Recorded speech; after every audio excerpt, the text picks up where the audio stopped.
माझं नाव दीपक गोविंद बिराजदार, मी राहणार कर्नाटक. असंच यूट्यूबवर पाहिलं मी दारू सुटायची इथं उपाय आहे म्हणून मी 1 महिन्यापूर्वी इथं आलो होतो. त्याच्यामुळं मग इथं येऊन सगळे औषधं गोळ्या ते काय घेतलं. मी 1 महिना झालं मी दारूचं आठवणसुद्धा येत नाही. मला दारू सोडून दिली.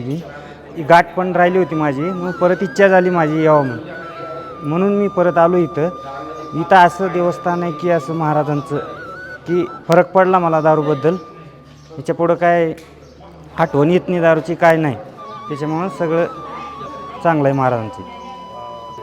इथून जसं मी निघलो तसं त्याचं काहीच इथं जसं मी आलो तसंच मला फरकच पडला म्हणायचं. इथं जे संकल्प केल्याच्याबद्दल मला सगळंच फरक पडलं की असं की इच्छाच नाही की दारू काय आहे ही चीज मला आठवणच नाही आली आतापर्यंत. इथं देवस्थान चांगलं आहे महाराजांच्या सगळ्या आशीर्वादानं सगळं चांगलं झालं.